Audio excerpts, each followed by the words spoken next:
Ladies and gentlemen, there's no better way to get up in the morning than to get up with Garret. Garret is a third-generation success credential real estate entrepreneur who's here to give you tips, tricks, and share stories of success. Without further ado, ladies and gentlemen, Garret Bedron.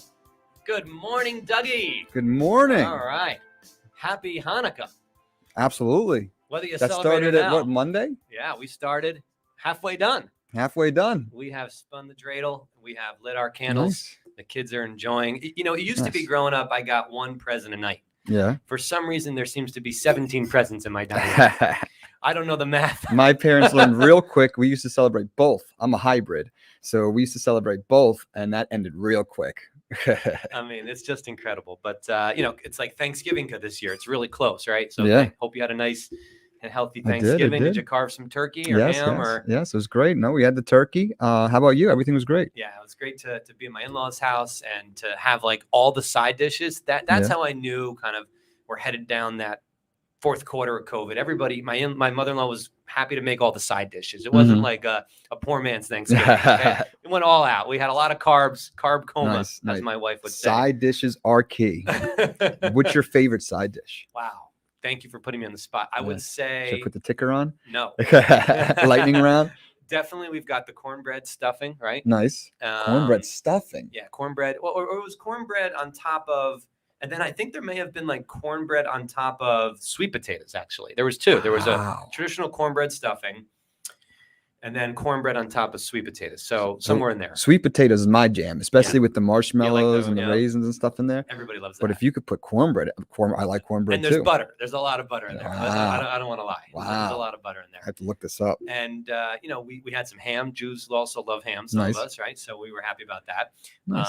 And it was just great to be together and be all dressed up. So Awesome. watched the parade with the kids and some friends. And, Yep. of course, 3 football games, which was great to keep track of. Yep. The Lions are still winless. If anybody out there knows, like, what's the deal the Lions have with the NFL? Why do we have to watch the Lions every single year on Thanksgiving?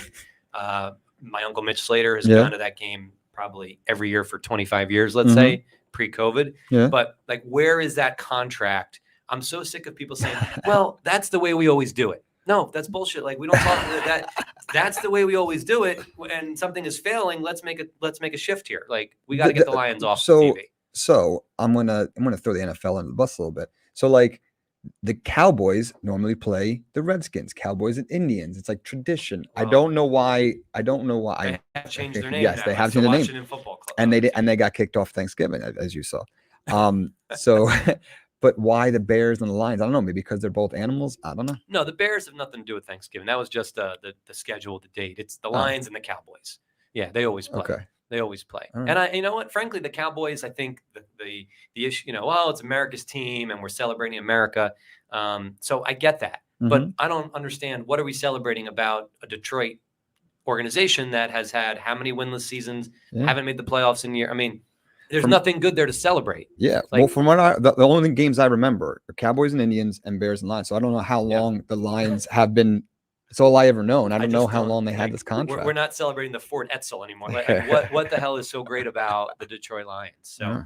so anyway, so that was exciting. It's good to kind of come down from there. And then we're in the home stretch here, you know. It's already December, which is nuts. And, you know, 4 weeks left to the end of the year and the holidays. And I've seen some of the retail sales numbers come in. And so this concept of kind of Black Friday and Cyber Monday, although the numbers were big, Mhm. they were down from the past, slightly down. I Mhm. think what you're seeing is, and, you know, tell me if I'm wrong from advertising perspective, retailers are just getting these sales out like in September and October. It's Mhm. Black Friday early. It's Black Friday this week and that week. So I think you're still seeing people spend a ton of money. There's a huge pent up demand, like we've been talking Mhm. about, to get out there, to do things, to enjoy their lives. But they started really early on some of those holiday shopping lists. They started real early, and the deals aren't as big. So you don't have the deals that you used to have because they did these Black Friday deals because years ago, before like the internet, you had to be in person Sure. to the store. So they want to make sure they did all your shopping at one store and their store. That's why they gave out, oh yeah, we'll give out The deal 10 busters, TVs. right? Yeah, 10 TVs for nothing if you come to Best Buy. because you're gonna do all yeah. your shopping at Best Buy, Walmart, or Target. But yeah, now that people don't have to be in the store, I don't think there's any Black Friday deals like they used to be. Yeah, I mean, I think it's changing, and I also think the supply chain kind of, I think some of these retailers looked at their numbers and said, you know what, we really don't have the margin to do that anymore this year at that size. Yeah. We can do it on a couple items. So I think that's the first time that you're kind of seeing a real life situation play out. So that was interesting. And obviously there's, news of this kind of uncertainty with this new variant, Omicron, I think they're calling it now. And it's like crazy timing. But I'm still feeling confident. My girls actually got their second vaccine shot last night. So, they're doing their job, in our opinions, to help humanity. And, we're looking forward to traveling on Christmas. We're going to be going away as a family, and we're committed to that, staying healthy to do that. So the only other update I wanted to share with you was, I don't know if you can bring it up for us, but we finally launched the splash page kind of website for our Hedges at Hawthorne project. Those of you who've been following the Get Up with Garret show, we've been talking about the 13-year project, 13 years and $13 million and 3 lawsuits. And we finally got out of the ground through a lot of adversity. And it's 118 luxury multifamily apartments here in North Jersey by the train. And of course, we've got the Planet Fitness, we've got some retail, and the CubeSmart self-storage. So if you're interested in renting at this beautiful facility, it will be available probably opening up in like June, July. And you can go ahead and go to hedgesathawthorne.com. Oh, you said that because you got this nice animation. Look at that. Animation. Oh, yeah, animations. I know I paid extra for that. So you can put in your name, your phone number, your email, any comments, what you're looking for. I think probably it says 1 bedroom, 2 bedroom, studio, something like that. Yeah, look at this. Nice kitchen. Yeah. Does it come with a puppy too? It comes with a puppy. Probably not Ellie's puppy, who's our guest, but definitely not Daisy, not my puppy for sure.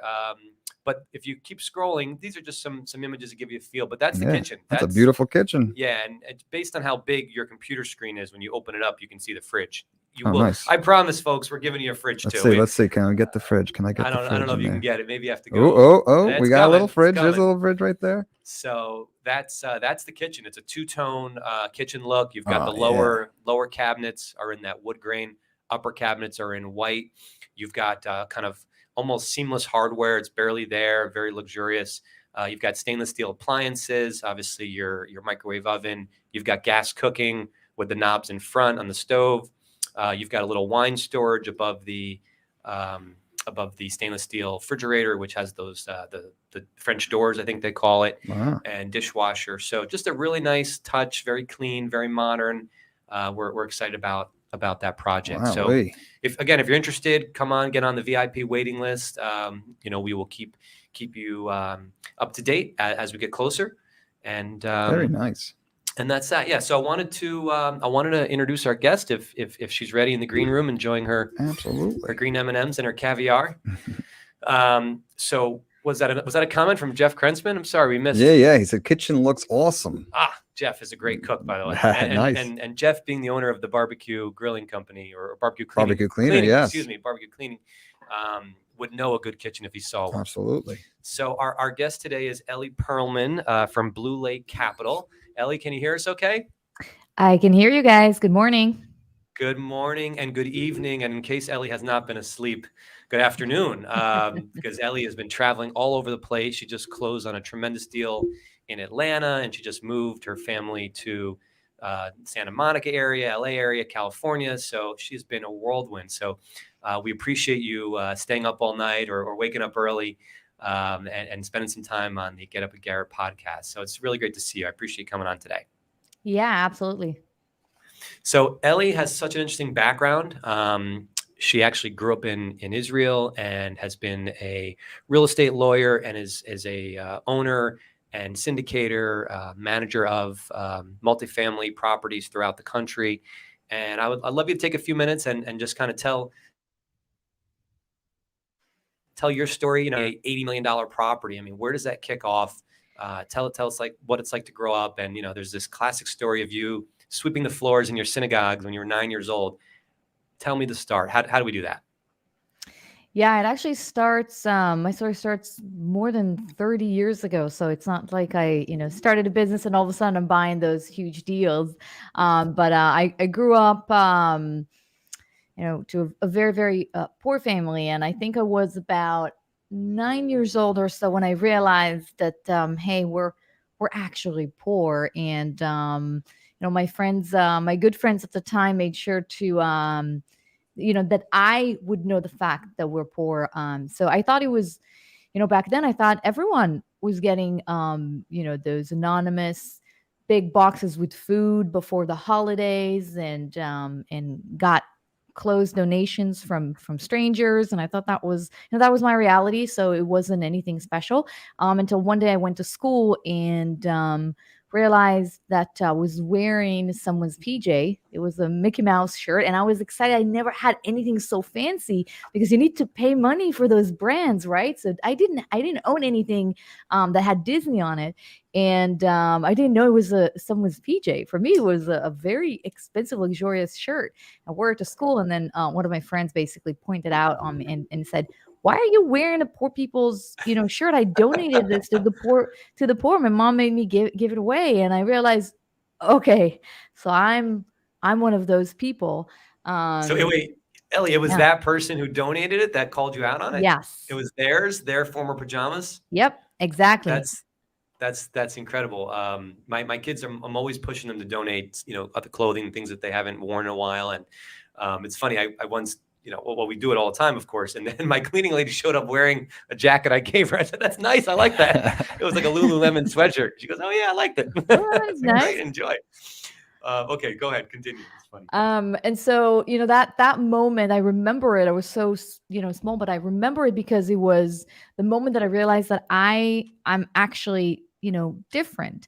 I didn't think much of, taking the broom and my little bucket with water and soap and going to the synagogue and clean the floors because I was helping my parents make, I think we made maybe $50 or something like that, or maybe $30. I don't remember, for a 5-hour job. And I thought, that's normal. It's not very, different. I know people that are listening now are saying, wow, she's a 9, 10, 11-year-old girl cleaning for, not for a living, but, cleaning homes to help her parents out. But for me, it wasn't really different than cleaning my own house when my mom asked. So it's all about how, how you look at things and getting the right perspective.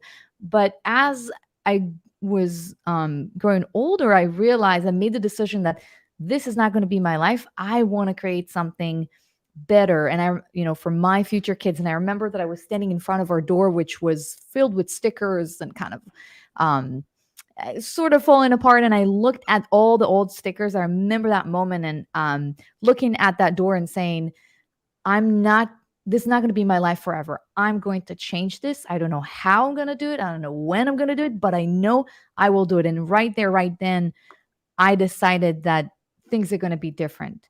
And making the decision actually, I think, consciously and subconsciously made me make decisions that ultimately brought me to where I wanted to be and more. Because, I don't think I thought that I would get this far, especially not as a 10-year-old kid. For me to make $2,000 a month was a lot of money. And I was so happy when I got there. And then, at some point when you get there, you say, okay, now what? I mean, that was Exactly. exciting. I got here and now what's next? But that's kind of my background. That's the story that the events that led me to start that fire inside of me that actually never went away. And I think if you look at successful entrepreneurs that came from nothing and used some hard and experienced hardships, they'll tell you that the hunger is not something that is ever going to go away. No matter how much money, how much success, how much fame they have, there's always that feeling that, this could be temporary because, poverty was temporary. So wealth can be temporary as well. And the Absolutely. need and the desire to work hard every day is still there. It's never going away, at least not for me. I think that's awesome. I mean, the first of all, wealth is so fleeting, right? Somebody who has $100 million in stock options, any day they wake up, and that's paper. I explained to my kids that Roblox, I had bought them some Roblox stock because they love Roblox, and it went way up. And then, I didn't have the heart to tell him yesterday was a horrible day for Roblox. They were probably down $1,000. Wow. But it's paper. It's not real. I mean, the gain is not real, and the loss is not real. And so I love your explanation, Ellie, about the poverty doesn't last forever. That can change. But guess what? So can the wealth. And it's funny. I talked to a lot of entrepreneurs in different networking groups about, when is enough, right? Is it a certain amount of money? Is it a certain amount of success, a certain amount of property? And my dad recently said to me, he said, Garret, the money is that's just the way we keep score. It's not about the money. And so that hunger and that fire in your belly, when I talk to up and coming entrepreneurs, especially when they're thinking about renting the salon suites from us and our Salons by JC business, I always say the one thing I can't give you is the fire in the belly. You got to have the fire in the belly, and that's got to drive you. But you got to find something that attaches it to you that makes you happy and that you're passionate about. And it sounds like, you tell me, when you were with your family cleaning the synagogue, were you happy? Were you having fun? Were you with the rest of the family? Were you giggling? Were you listening to music? Were you enjoying yourself? Or were you thinking, this is the worst thing ever? I hate this. I'll die if I have to do this for one more minute. I wish I had them around me to keep me company, but I was the oldest of 4 kids, and that was my job. So I was there by myself with my thinking, with my own brain just racing. Sometimes I put music on, but it's a holy place, so you can't really have fun. Right. The way that I saw it, at least back then, you have to respect the establishment. I was mainly in my own head, and my head was kind of working, and I think I have a really good imagination. So I tend to, instead of just think, to see things. And I saw my life. I saw myself doing other things, living different, life. And so time really flew. I mean, it Right. it Goes quick. wasn't, yeah, it didn't feel very challenging or very hard, because it was time for me with myself. Because back home, my parents were sick at the time, and I participated in raising my siblings. So when they got back from school, sitting down with them to make sure that we're doing, their homeworks, and make sure they all, get in bed on time, eat. And so when I was there, it was just me with my own thoughts, and that was some me time. So maybe I enjoyed it. I don't know. No, I think it's great. I mean, there's times when I always say, hey, I need to sit and go meditate, or I need to go read a little bit, or take some time to myself. And I mean, you at 9 or 10 years old, that's an incredible kind of grow up early story and maturation. Most people at that age really, can't understand that. But that sounds like a great quality that you have kept inside you along your way. So then did you go to school or college in Israel, or did you come to the States, or what happened next? So all that, I was basically in Israel until I was, I want to say 32. At some point I realized, if I need to get out of this situation, I need to do something different and not just wait for things to happen. And I didn't have money. I didn't know how to start building wealth, and how to get out of my situation. But I had my brains, and that's the only thing that I had. I was a really good student, and I said, okay, you know what? Through education, I can change things, because that's the only tool, that's the tool that I had at the time. And so I worked really, really hard to get good grades, and worked hard when I was, I think I was 24, 23 years old when I managed to get into law school, which was not easy, because I had to redo some, retake some exams to be able to increase my my GPA, and then managed to get in. And while I was there, that was my whole world, just to become a lawyer. And I really wanted to be a judge at that time. For me, was, that was my goal. But I got into law school, and on one hand, I want to get really good grades so I can get into a good law firm and start my career this way. And on the other hand, the mistake that I've made at that point was to not focus on my social life at all, because succeeding was the only thing that mattered at that point. That I lost some good friendships over it, because every waking moment I spent studying and getting good grades. So you were a little bit out of balance, you're saying, in Yeah. terms of kind of the social impact, having fun, dating, running growing a business, all those things. It's Studying, it was Yeah, it was just school. That was the only thing that mattered. Not much dating. I was actually married at the time. I got married when I was 19 years old. Okay, gotcha. I Very young. thought it Yep. was a good idea at that point, at that time, and it turned out that I had to now provide for someone else. I had to work a few jobs and pay for my tuition. And obviously, the marriage did not succeed. We were together for about 9 or 10 years. So I had to deal with everything at that point, but I always stayed focused on succeeding and making sure I'm building a different life. And again, at that point, I didn't really know how that looked like, but I think, interesting thing is that I'm studying, I'm learning from a lot of really experienced entrepreneurs and businessmen, trying to understand how they did what they did, how they managed to get that success. And unlike most people, the really successful people are not trying to figure it all out from day one. And that's the thing that prohibits people and prevents them from really starting or taking risks, because they want to understand if they're at stage one, they want to know what's going to happen until they've reached to stage 10. And for many people, that's the way they think, because we all in our core, we hate risks. But those really successful people, they're at stage one and they say, I'm going to figure it out. They have enough confidence to know that they're going to be fine, even though they don't really know what's going to happen in stage 4 and how that's going to look like. They just start and get, and deal with the uncertainty, which is very uncomfortable. And that's what I Exactly. decided to do. Let's unpack that. That's awesome. That's a lot of great stuff there. Yeah. That's a lot of good stuff, because I agree with you 100%. And I think, I know that's a generalist comment, but I think a lot of successful people have that trait where they focus on getting from step A to B, not A to D or A to Z. It's A to B. And you could get this, what's called analysis paralysis. And I'm sure we've all had it from times. I know I've struggled with it. I would say probably around 25 to 28 a little bit. And then what happens, Ellie? You end up waking up and you missed the last 2 years and you didn't do anything, right? You didn't get started. Mhm. And so, I don't love this phrase like fake it till you make it. I'm not a big pusher of that. But the concept of you must be comfortable with the uncomfortable and with the unknown, because it's the journey that really is what's special. And because when a lot of these people sell their business, I've met tons of people that have sold their business for cent $1 million, okay, triple digits, over that, 8 figures, 10 figures. And they're not any happier. I mean, a lot of them after 6 months or a year of being on the beach and golfing are like, all right, what's next? What do I want to do? Because it's not about the start and finish. It's about the journey. And so I think it's so important for up and coming entrepreneurs. So I appreciate you very much sharing that message, that you understand, start somewhere. It's okay to make a plan, write down, I'm not saying if you have $10,000, you shouldn't go spend 9,000 on one piece of equipment and then you're done. All right. That may not, and then don't just go, hey, I'll figure it out.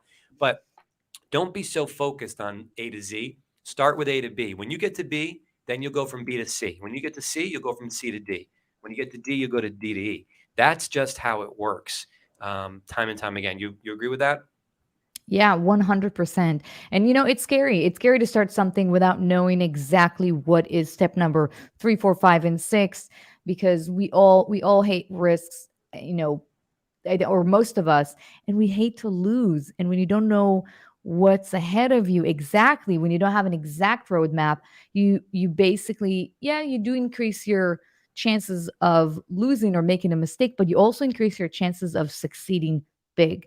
And for me, not taking risks, that was worse than actually, I prefer to do that than to sit and be comfortable. And so back to the story, I was back in Israel. I was a lawyer. I started, I got a really good job, and I started the to make some money, and I was happy about that. But then I realized pretty quickly that I was thinking too small, that becoming a lawyer and becoming, I had a dream of starting as a lawyer and then at some point starting my own law firm. And I had this image of myself sitting there in front of a big table. And I think it's really important, even if dreams do change, to have that, to imagine them happening, because it's going to give you a lot of strength, and it's going to make it real, and it's going to help you. Those images, for me, it helped me when things were hard. When I was a lawyer, my second turning point, and as you can see, my desire and my dreams kind of evolved and changed over time, and that's fine that they're not the same, and I was comfortable with Right. it. Right. But I realized, I was in the international real estate, part of the international real estate team, and we were handling huge deals in Eastern Europe, very exciting deals. And I remember sitting at one of those meetings with my clients and realized I was on the wrong side of the table. I actually want to be those entrepreneurs. I want to buy assets. I want to do all those exciting things. I don't want to be cooped up in an office, 17, 13 hours a day, drafting contracts and talking with the contractors and the banks. I want to be over there on the plane, going and searching for those properties. And from hearing the stories of my former clients, I realized that this is actually what I wanted to do. So that was another, turning point for me. That's great. So it sounds like you used visualization across, a number of decades, even though that some of the stories were changing and kind of the visions and the dreams were changing. You visualized. Did you write down? Were there any other tips that you can share? Did you write down any goals, any type of journaling, or kind of setting up with a calendar and saying, all right, by this date, I'm going to hit this goal, and kind of stack it on there? Anything like that to help you along the way? Garret, that's a good question. And I've read a lot about, this kind of method. For me, it didn't really work. I wrote things down. Maybe for a short period of time, it helped me stay focused. But the imagining things and seeing them, because I'm more of a visual person, that's the method that helped me stay focused and excited. Gotcha. Even when, at some point, when I was a lawyer, I came to the office one day and I couldn't see really well. And I realized that something was wrong. And long story short, I had this very rare eye disease that was taking my eyesight away. And I started a very long and painful journey between hospitals and in the office. Of course, they told me to stay and rest after all the painful treatments. And I was walking with a patch, like Captain Hook, or Hook. I don't know if exactly how you pronounce it here in the US, but like a Captain pirate. Hook. Captain Hook, Hook. yes. Arrgh, I'll get you. Yes. So that's how I used to look like walking around in the office after getting some treatments to kind of restore what I was losing. But and it was really scary because there was a chance if I didn't if I didn't catch it on time, I would have gone blind. And that realization Oh my goodness. made me be less fearful about taking chances, even further than how I was before. And I realized that I wasn't happy in my marriage at that point, and I decided to get a divorce. But on the professional side, I realized that I should be more courageous and not work in something that I didn't think was the right fit for me, because there was something else bigger and better for me. And sometimes you do need those hurdles, you do need those hardships to make you stronger and to not be fearful. Because even though it looks like I'm maybe very courageous, it was scary for me to make money for the first time and then let go of it and take a risk and do something different. It was not comfortable.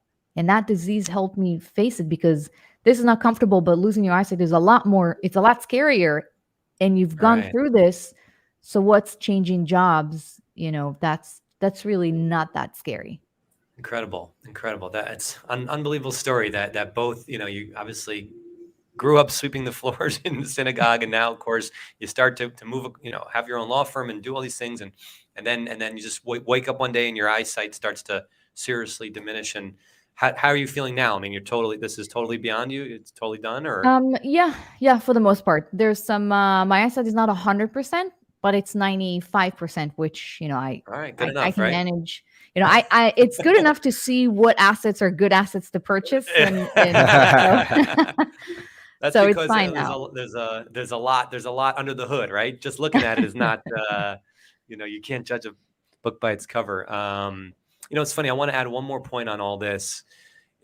Someone once told me, and I don't know if it's therapists or different life coaches and things like that. But this concept of like, and tell me if you've ever experienced this, I'll be happy when, right? Like, I'll be happy when I find the perfect husband. I'll be happy when I get the perfect job. I'll be happy when I, get an A on the test. Like, you can't live that way. It's not a realistic way, because that's just kind of this drug high that just rolls, and it's not sustainable, right?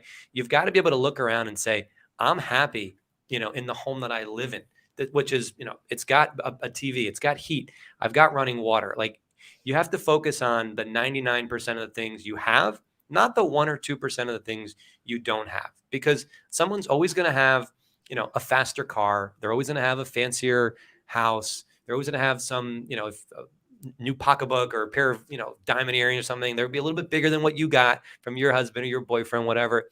Like, you just can't live that way. People get into this trap and they forget to focus on how much they have. And so really that to me, that resonated a lot with what you talked about, waking up with your eyes and saying, you know what, this could be a lot worse. Yeah, absolutely. And I can tell that driving a really expensive car, that it does not bring you happiness. It brings you joy for a short period of time, and then this joy fades away, and then you're left with whatever you're left with, which means that's, your thoughts, your desires, your family, your friends. You should be happy with them. If you're not, then I would say, yeah, make a change and do something about it. These are the things that really matter. There's, the way that I saw it was, I'm happy with what I have, but I'm excited to get my life to the next level. And it's not necessarily that I was unhappy when I was poor, or I was unhappy when I was a lawyer and wanted to do something different. It's basically, you can be, less content with what you have, but it's not less happy. So just making that distinction. Yeah, I like that. I like the next level. It reminds me of Super Mario Brothers. Like, you're playing level, 1-1, whatever, and you're happy and you're having a good time with your friends, and you get the mushroom and you get the fireball, right? And then you beat that level. You know what? Let me go to the next level. Let me try 2-1 and see how I do over there. Let me challenge myself. Let me play against a better tennis player a little bit, right? Let me play up a little bit. Let me try to meet a bigger investor. Let me try to work on a bigger deal. It's not about not being happy. It's like this, Ed Milet calls it blissful dissatisfaction, where you're still kind of enjoying yourself and you're happy, but you're still challenging and you're still trying to grow and plant those seeds to challenge yourself. So I want to take a switch now and talk a little bit more about, business wise, what you're up to today. Tell us a little bit about Blue Lake Capital. Tell us, kind of what's your bread and butter. What are you doing over there? How are you helping investors acquire real estate? And, how can you help our audience learn a little bit about that as well? Let's talk about that. Sure. So, my company, Blue Lake Capital, is in the real estate business, and I purchase multifamily assets. So I like to fly around the country and find the best markets and the best assets to purchase that are still in really good locations and have really good tenant base. But there's an opportunity there, whether it is to renovate units so we can push rents, for instance, or add more amenities so we can attract better tenant base and better tenants. But that's basically what we do. And we do everything for investors. We find the assets, we put financing on the asset, we manage the asset, and we invest alongside our investors. So Blue Lake Capital is investing in the deal, but we're also skin in the game, right? Skin in the game. Yeah, very important. If it's not a good enough deal for me to put my own money in it, then I don't even bring it to investors. But don't waste your time, right? Yeah. Together we buy, the assets, and we hold assets for about 3 to 5 years, and then we sell them. Gotcha. And we own about I think close to 3,000 units now. 3,000 units. God bless. I'm catching up. I got 169, and then I got 118 coming there in Hawthorne. So I'm on my way, but I'm trying to get to 3,000. Can we bring up her webpage and kind of show people what this looks like? And while we're doing that, so just to recap on Blue Lake. So these are, for the audience that doesn't, that this is kind of new. This is what's called a value add play, right? Ellie and her company, not so different than what we do as well, looking for opportunities to increase the revenue, right? Which is the rent. So what do you have to do to increase the revenue? Well, in some cases you have to renovate, right? And brand new kitchens, bathrooms. Maybe it's just cabinets. Maybe it's luxury flooring. In some cases, you don't. In some cases, Ellie can identify a market where it's the rents are under market. They're not being charged what the new comp down the street is being charged, and she can reset those to market. But she also mentioned the idea of adding amenities. So in our Hilltop House project in Winston-Salem, we added a dog park where we spent about 15 grand. We put down the turf, we put in a fence, and put in some dog activities. Not only was that an incredible amenity that dog owners loved, but we make money when somebody rents with a dog. I think we charge $50 or $100. I forget what the exact number is in that project, but that's another source of revenue. Ellie, what would be another example of adding amenities that you would see a real good return on your investment?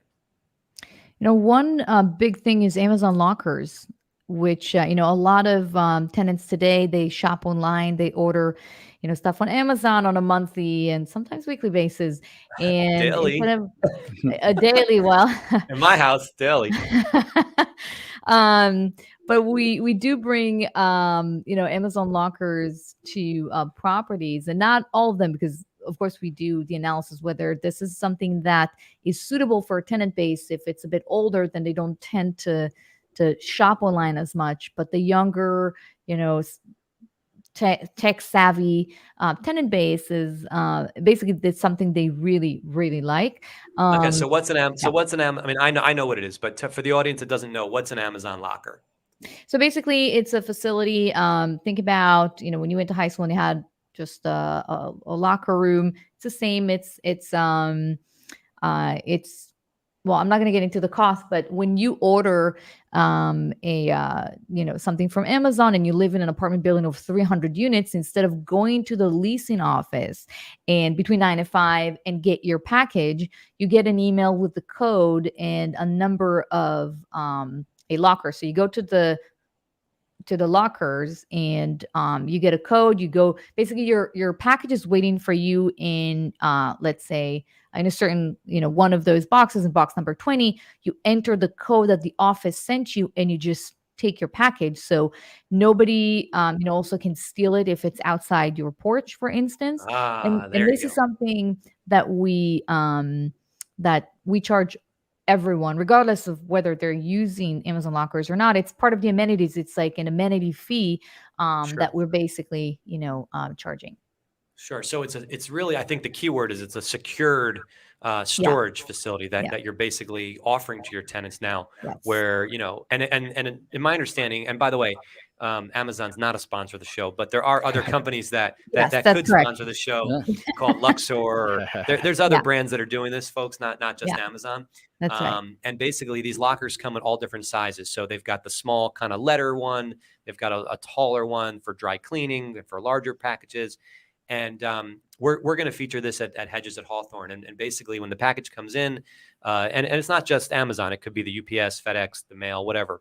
They can shove it in there. You get a text. Here's your code, just like Ellie said. Now your expensive, Jordans that you may have ordered, Doug, or absolutely. I know Jordan, my $5,000 laptop I was waiting at the door laptop, for, is now secured in a storage facility that's locked, and you can come there and 9 in the morning, 2 in the morning, whenever the doorman may not be there, the leasing agent may not be there.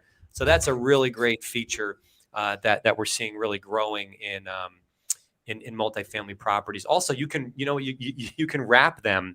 My good friend Adam Koppelman from Speed Pro has shown me examples where you can take your branding and your logo and do a huge vinyl wrap over the whole package thing. It's really cool. Nice. Because they're not super pretty, Ellie, right? Can we all agree on that? The packages. They're functional. One of the cool things, they're very functional. And one of the cool things we're going to do at Hedges at Hawthorne is we're actually going to put in 2 refrigerators. And these huge refrigerators will accept deliveries for groceries and for medicine and for fresh flowers. So if you're ordering from Whole Foods or you're ordering from Instacart, whatever it may be, don't fear. You can order eggs and milk, and we'll take care of it for you. Nice. We'll put it in there. Have you found, Ellie, that sometimes during the holidays, those package locker rooms could get a little messy, and you still need like overflow storage, like a closet or something? Sometimes, but when you buy an asset and you put a really good team there, they take care of that, of if there's a mess, they'll take care of it. Normally, when you buy an asset that is a bit higher end, then the asset looks good and the tenants take a good care of it and treat it Yeah, they like it's care. their home. I have one asset, for instance, that we purchased earlier this year, that when we did the due diligence, my team was asked to take their shoes off before entering the unit because the Wow. tenants don't walk in the unit with shoes, and it happened over and over and over again. These are exactly the type of tenants, the type of assets that you want to purchase, where the tenants treat the units like it's their own home. And so you Right. don't need to spend a lot on That's very rare, repairs and maintenance. right? Yeah. Yeah. That is rare. That is a Yeah. great. If I see that, I know I got something good. That's one of those little tells. Yes, So exactly. let's talk about amenities. This is like, I feel like we're going into an amenities war right now, and especially in the Uh-huh. higher end markets and in great areas. Um, are there make or break amenities? I mean, we're putting in a dog spa. We're doing a wine tasting room and co-working suites and all these wonderful things. Is there anything up and coming that you've kind of seen that's new that has piqued your interest that you would renovate with or really look to add on your next project? So there are a few things. Some of them is a co-working space. It was less so during COVID, and now it's kind of back because a lot of people are working from home. Wellness rooms are huge, and there are others. But I think an important thing to look at is to basically understand what is your tenant base in that submarket and on this property is looking for. And I've seen this mistake before where owners had an idea in their minds. I would love to have a wellness room if I were, a tenant. I would love to have Amazon lockers, but I don't live there. And until you Yes. understand who is the tenant base, what's their profile, where they're coming from, age, and what they do for a living, and what do they really want, then you can miss and maybe add very expensive amenities that they don't really care about. And when I moved to the US, I went to MIT, and one of MIT's to Sloan School of Management. One of the things that I remember, because they basically raised a small generation of entrepreneurs and taught us how to build startups and how to build companies and scale. One of the things that I clearly remember is that the number one mistake that entrepreneurs make is that they have this idea of what the customer wants, and they build an entire, the product, an entire company around it, without first taking this prototype or idea to their target audience and test it and ask them, is this something you need? And let them, even if it's an app, let's say, let them play with it and see how how your customers are using it, because the way you use it is different. You're not your target audience.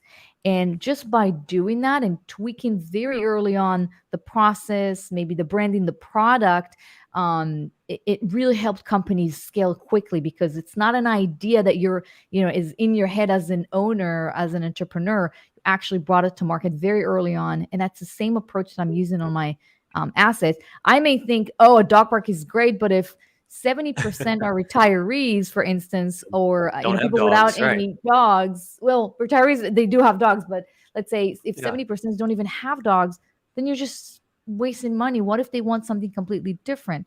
So Sure. when we buy What's an property, example? Yeah. yeah. How do you do that? How do you quickly, I would say, take the temperature of your tenant base? What kind of infrastructure do you use or systems do you use to do that? So two things, very simple. One, when I'm walking the asset, me or my team, we walk it with the property manager that is there, and we do that before we submit a letter of intent, before the bidding actually starts. And I always ask, what do you hear? What feedback do you hear from your tenants? What do they complain that is missing? And what amenities do they not use? And they tell us. So Right. everyone is asking for an Amazon lockers, and I know, okay, this is something I want to do. Or if they say, Sure. you know what, this room or the laundry facility, nobody ever uses it. So I know, okay, maybe I can transition, make something out of it, maybe a yoga room or something. Right. So Right. these are ideas that we have before we purchase, and we allocate some money to do some So changes. okay, so you leverage the existing management company and that Yeah, team. You pick their brain to understand what's underutilized and what's being asked about. exactly. Okay, fantastic. Exactly. And Great. then Okay, we're conducting a market survey. We call all the sure. other comps, and Yep. we just to see that we're on the same page in terms of, location, vintage, and rents. And we're looking at their website, and we also ask them on the phone, what amenities do you offer? So to get a Right. good temperature, good pulse on the market. And then once we take over, we do what I described earlier that I Yep. learned at MIT. We send a survey and we ask our tenants, what do you want to change? What amenity are you not using? What amenity would you like to add? And we let the tenants tell us what they want, assuming you want to keep the same tenant base and you're not. If you're buying an asset and you want Sure. to bring different tenant base, then it's a different story. So that's how we do Yeah. it. That's great. I think that's so interesting. So, typically, you're buying value add assets. Are you focusing on the Southeast? Are you focusing all over the country? Talk about the markets that are interesting to Blue Lake at this time. Yeah, absolutely. So I'm obsessed with data and with numbers, and I always follow people. And where people go and they migrate in the U.S. is where I want to be, because that's what fuels the demand for our assets. Mainly the Southeast, so Texas, Georgia, the Carolinas, Florida. All This is right. Carolinas. this is where people move. I love California. I'm recording right now from California, Yep. but if you look at the population growth, it's not great, and people are actually leaving the big cities, leaving Yeah. the expensive states, and they're going to more affordable states. So you have a lot of young people moving to Atlanta, a lot of young people Sure. moving to Raleigh and to Charlotte, because they can get more for their money. And working remotely made it very possible for people, and they just left many very prominent places and moved. So I'm basically following people, and I'm following where companies are going, and usually they're the same markets. Right. And you So know what? That's not brain science, right? That's not brain surgery. It's no, not like the average person can follow some of those trends. You can go to the U-Haul and say, how many U-Hauls went from California to Austin, Texas versus Austin, Texas to California. yeah, The price is probably different. yeah, So some of that research, people think AI and data is so challenging and so expensive, but pick up the phone and make a few phone calls. People, I find, if you're nice to them, will probably tell you their whole life story. When you kind of engage them and be appreciative and be thankful. So now, when you're buying one of these apartment complexes, do you have kind of a typical? I know you have to be careful in terms of how you quote returns and things like that, but just in general, understanding for the audience. Are investors typically, you said maybe 3 to 5 years, or is this kind of like a mid-teen type IRR return? And then kind of what's your minimum investment for someone who's getting involved in investing in a project like this? yeah, absolutely. So our minimum is $50,000. We're working with accredited investors, only. And then in terms of returns, the market keeps, changing, and so Sure. the returns that we've seen and we're able to get 3, 4, 5 years ago, it's not the same today, obviously. But let's talk about today. We're talking about 6 to 7% cash on cash, and then I would say 12 to 14% IRR in terms of returns. And listen, once a lawyer, always a lawyer. I'm always extremely conservative, to a fault maybe, in our underwriting. And so I'll give you an example of projections versus actuals. We bought an asset about 2.5 years ago in Atlanta. We were planning two assets. We were planning to hold them for 5 years. After 18 months, we ran some numbers and realized that was the right time to sell. We Sure. projected, I believe it was 16.1% IRR, and we exited at 25. Unbelievable. And some of it is, it's a combination of the right timing in the market and having a really good team to manage the asset. But when I underwritten the deal, when my team did, we saw 19% IRR, and I thought it was too high to present. Sure. And I said, you know what, I want to have some room there. And so Sure. we Some cushion. basically Yeah. presented as 16% IRR, and investors we're extremely happy. Investors remember if you missed, your projection, and they're happy when you overperform. So I like Yes. to keep it that way. I hear you. So just for the audience's edification, because some of my audience are up and coming entrepreneurs and they're not as versed in some of the real estate lingo as you and I are. So cash on cash, Doug, is a basic term for if you're going to invest $1 million, okay? I love how you use me as the person who doesn't know anything. So, Doug. Because I know you're interested. Cool. Yes, I'm very interested. I'm messing with you. I know you're interested in learning. You would like to invest. You just bought a whole block in Cleveland, Ohio. Oh, yeah. I told you about a great new company. And you may invest one day with Ellie if you find the right project. And so if you were to invest $1 million with Ellie, 10% cash on cash would be $100,000 a year, right? That's very simple.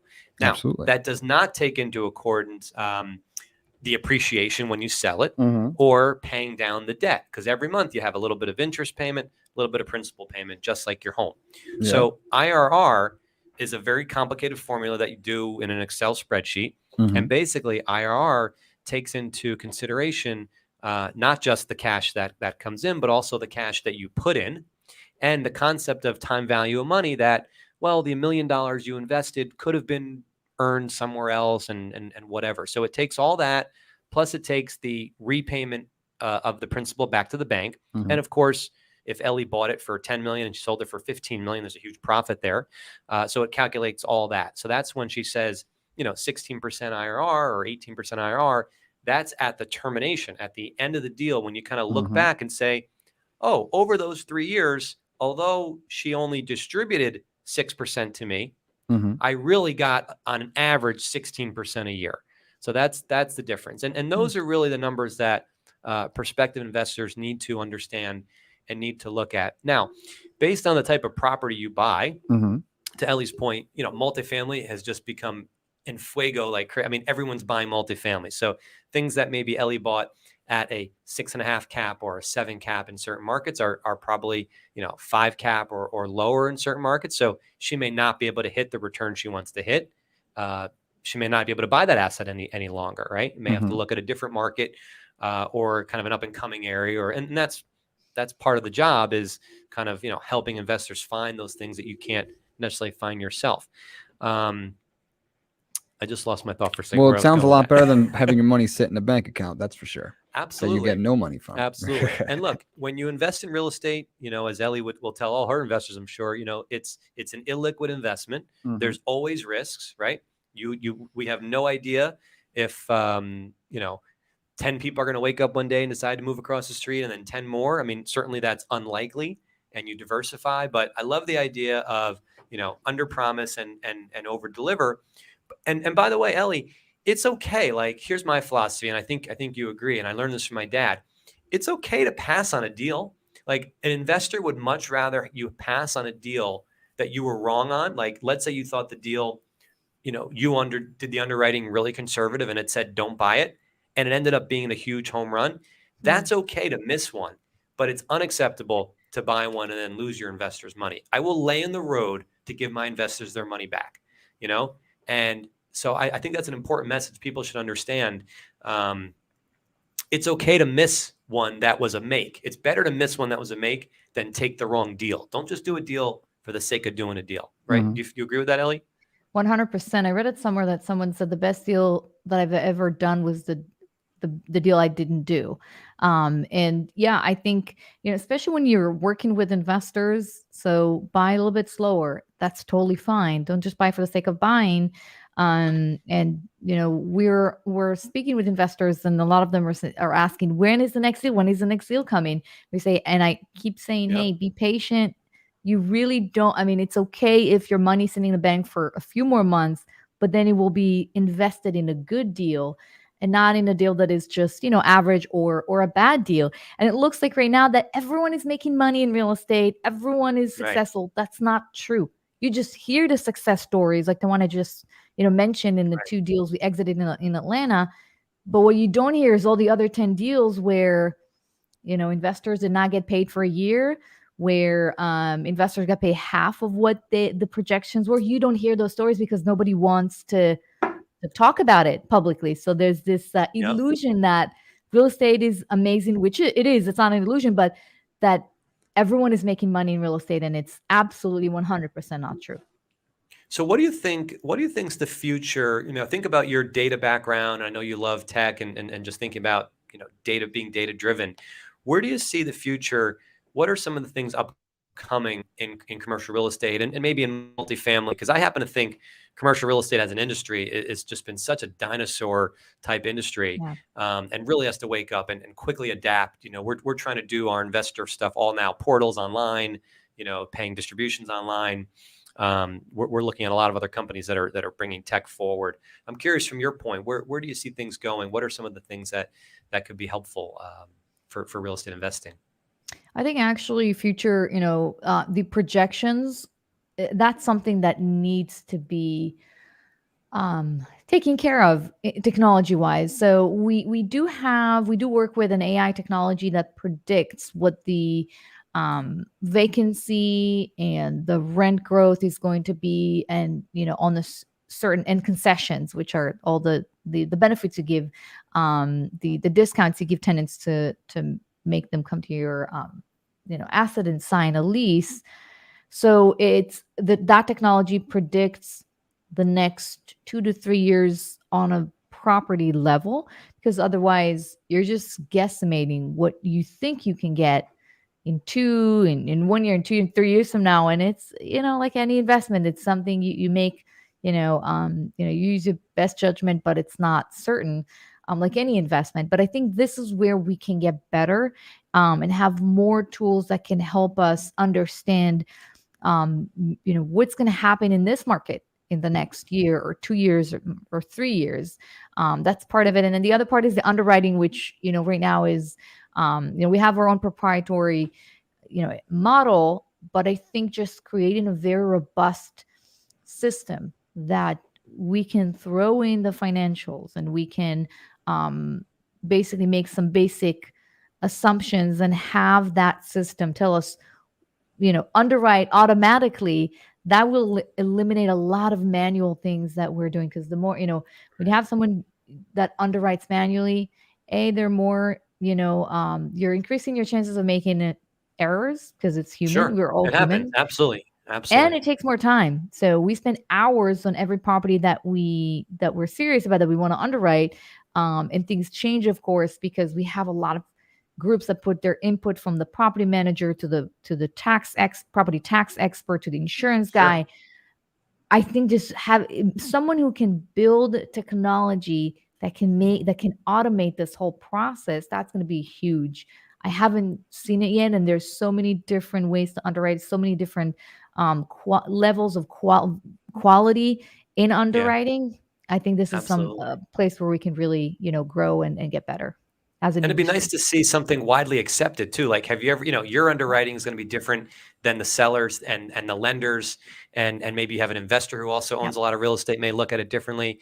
It would be great to have kind of this data driven, AI driven, widely accepted underwriting that quickly we all know at this price, this deal makes sense. It's going to make this based on all these agreed kind of, principles. And it's Yep. funny because I think it was you on one of your podcasts, you were talking about, did you have a rent growth on a renewal, maybe in north of 40% in Atlanta or something? I think that was something I listened to. Close to 60, but Oh my, I'm okay, I'm close. never Who's gonna counting? underwrite But, it. right, but you probably didn't underwrite the market growth at 40%, No, right?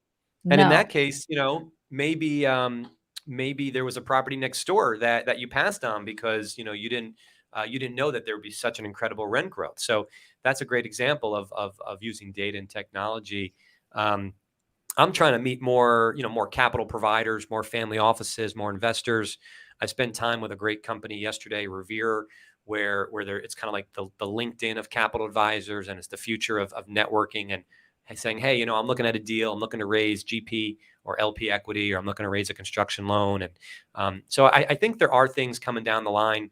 2 weeks ago, I talked about this company Lofty, where you could buy tokens of multifamily properties and kind of start to invest on small, much smaller than $50,000 numbers, $50 numbers, basically $100 numbers, kind of like Robinhood. I'm excited about this company Latch. I don't know if you heard of them. I think Tishman Speyer out of New York City is a big investor in Latch. And basically, we're putting Latch in Hawthorne. It's a Bluetooth enabled, handset door lock set for the apartment. So when you go to get in the apartment, you just use your phone. You walk right up and your phone unlocks your apartment. So you could send digital keys to your friends, your guests. If you had a cleaning person or repairman, you can, just like you're sending your tickets to the Knicks or the Giants on the phone these days. And also it has a camera built in. So every time somebody goes in your apartment, takes a quick picture, so you can see that somebody entered your apartment. Just a really cool system. I'm seeing a lot of that in growth. So, I feel like the next 5-10 years, I feel like this pandemic has moved tech forward, 100 times. It's just, but frankly, we needed it. This industry, I feel, was so behind the 8 ball.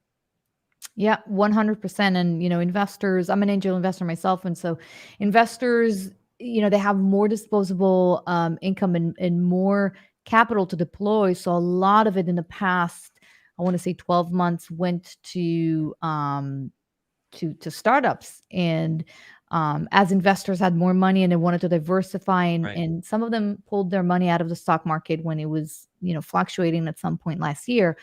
So definitely, I think, prop tech is huge. And I think that we need companies to disrupt this industry. We do. And it's going to happen. Just, a matter of time. But I think that's exciting. I think it's exciting to be in real estate right now and to experience those, changes. And, some companies reach out to me and they're asking for an input for their own product. And they're doing what I mentioned earlier. They go to, they test it, they go to their target audience and they say, hey, can you do us a favor? Spend 20 minutes with us, look at our product, give us some feedback. And sometimes, for me, it's a very simple thing to do when I do have the time. And it's, some of the feedback is pretty fundamental, and you see their faces and say, oh, we never thought about it. Never thought of that. we didn't know that you actually need to do XYZ. And I explain, this is maybe how I do it, or some, some things are kind of, it's a pain point for the entire industry. You mentioned it earlier, distributions. When you distribute to investors, that can be such a long and painful process, especially if you do it on a monthly basis like we do. You really want to have good technology that, and there are some technologies out there where you add the amount of cash flow you have, let's say $250,000 to distribute this month. You add that number, you hit, the return or the enter button, and it sends the money automatically to all your investors based on the pro rata share of ownership, and it has all their bank information. So that I'm really excited for those technologies that basically saves us time, so we can underwrite more deals and devote this time to manage assets and just getting, just improving our operations in general. And talking to people, right? Talking to your tenants, understanding what they want, what their dreams are. I'm a big believer in creating a sense of community. When we take over a project, we want to show up and get to know who's there. We want to have little wind down Wednesdays and food truck Fridays, and we want to take pictures of the people that live there and put them on Instagram if they're comfortable, and say, hey, here's who lives here. This is a community. Like, we're human, we're people. I'm a big believer in when people are as part of a community. We talked about it with David Lenter a few weeks ago from Game Day, the community of the traveling football fans being together. And we've missed community, because frankly, people have been stuck in their homes and not as active. And that's a big loss. This loss of 2 years of community is huge in not just this country, but the whole world. And we're going to fight to bring that back. I know we're going to do that. Okay. So we're going to round up the show like we do with every guest. We do a little lightning round. This will be kind of light, kind of fun. So don't overthink it, but we're going to ask a series of 4 or 5 questions. And first thing that pops in your mind, you can just shout out at me. And when Doug's ready, he'll get the little ticker going. We're ready. We're ready. You ready to go? Let's do it. All right. Ellie, what's a business book that you'd recommend to an up-and-coming entrepreneur? The One Thing by Gary Keller. This makes you focus on the one thing you need to do to grow your business. And that's how, he grew his business. So extremely important book. Perfect. A lot of space tourism coming up, maybe some real estate in space. Who would you trust more, Branson, Bezos, or Elon Musk to take you there? Elon Musk. 100%. Actually, my husband bought us a ticket to space on this balloon thing from that company. I'm not going to get into it now. I'm so I don't know if jealous. I don't know if I'm actually going to do it. But Elon Musk, Incredible. every Incredible. time. Yep. So on my Instagram, I always post vanity car plates because my parents had these car plates growing up that said shopping and all different things. If you had to have a vanity plate on your car, what would it say? Resilient. Nice. I like it. I don't know if you ever watched Ted Lasso, but first concert and best concert. First concert, I think it was Backstreet Boys when I was a teenager. Last one was I was in New Zealand. What was it? You know what? It escapes me. I'll remember it. It escapes me. It's All right. I think it's the ticking clock that's making me nervous. No, I'm kidding. Hold on. Lower the tick. Lower the tick. No. I was kidding. Last one was actually right before the pandemic. My husband and I were in New Zealand. We were traveling when pandemic just hit. I'm forgetting. Incredible. All right. We'll update the comments later. And then last question, Ellie, what's a goal that you want me to remind you of a year from now? I'm in LA right now. We're opening the LA office. So for the next year is to complete the starting the second office here in Los Angeles and purchasing probably another 2,000 units this year. That's the goal. Wow. 2,000 units. All right. I'm writing that one down. That's awesome. All right. You can cut the tick. There's a show that my wife made me watch on Netflix called Tick, Tick, Boom, by the way. Yeah. If you haven't seen that, Tick, Tick, Boom. Yeah, it's a story. Wow. They're just reminded me of that. It's a story of Jonathan Larson and how he prepares for coming up with the idea for Rent, the great Broadway show, and some of the shows he was working on before that. So that just reminded me. Tick, tick, boom. All right. Ellie Perlman, that's a wrap. I'm just so thankful to get to network with you and meet you over LinkedIn and connect. And anytime you ever want to share any great stories of success or failure, certainly, and happy to be a resource and a friend. And appreciate you spending your time with our audience. And of course, our audience, if wants to get in touch with you or wants to look at investing in any of your projects, they can go to the website we had up earlier for Blue Lake Capital. There it is, bluelake-capital.com. Or you have your personal Instagram, right? I think it's Ellie dot. Oh, Ellie dot. Okay, there it is. Dot Perlman, and hopefully we'll stay in touch, and hopefully we'll see you soon. Absolutely. It was really fun to be here today. And by the way, that concert was Elton John. Just popped into my head. Elton John. Yes, that was one of his last There it is. rounds. And he actually had In to New cut Zealand. it in the middle because he was sick and he had to be escorted out. So, but it was still a very, very exciting, concert. So it was great. And in New Zealand, incredible In New place. Zealand, yeah. Did you go bungee jumping in New Zealand by any chance? My husband did. I like the husband ground. did. I like, Yes. feet on the ground. I like the feet on the ground. Yeah, exactly. So, but I watched him do it and it was scary, very scary. Cool. All right. So thanks again for joining us. Great to see you and wishing you a happy and healthy new year and good luck on those 2,000 units in 22 in the second LA office. Thank you. Thank you, Garrett. Thank you, All Doug. right. It was really great being here Got today. I appreciate All right. it. We'll talk to you soon. Thanks, Ellie. Nice. All right, Dougie, learn something new today? Absolutely. From the Get Up with Garrett show? Absolutely. Always do. Always trying to bring some wonderful success credential entrepreneurs Yeah. that can share their stories and, lots of great things there. I really liked the concept of going from A to B and B to C. And, she actually used visualization her entire life. Mhm. Like when she was sweeping the floors of the synagogue, she was thinking and kind of daydreaming about what bigger life I'm going to have and what am I going to do, which helped her kind of get comfortable when she got there, but also it kind of passed the time and she forgot she was sweeping the floors and cleaning up. Yeah. And it's just an incredible story. Growing up too, I wasn't given anything. Like if I wanted something, I had to go get it. I had to go mow lawn, shovel snow, So work ethic is a huge part of it. And starting, if you don't start, you'll never get anywhere. You have to start 100%. You can't, I'm going to do it when this is perfect. No, that's bull. There's no perfect timing. There's no perfect time to have a baby. There's no perfect time to get a dog. There's no perfect time to start a podcast. You just got to go for it, right? Yeah. And you got to get out there and focus on how do you get to step B. That's Absolutely. it. Trust me, that's a very important entrepreneurial skill. In this day and age, people think they're going to start an Instagram account and be like an influencer overnight. But, Right. you know, to be an overnight success, it takes about 3 or 4 years, or maybe Look. 10 or 12. And how do you start a great Instagram? With one post. You start with one post, Just start. not with 100. You just Yeah. start. Absolutely. So, all right, let's wrap up thinking about the NFL upcoming for this week. Sounds good. I've got some great picks for you, Dougie. Yeah.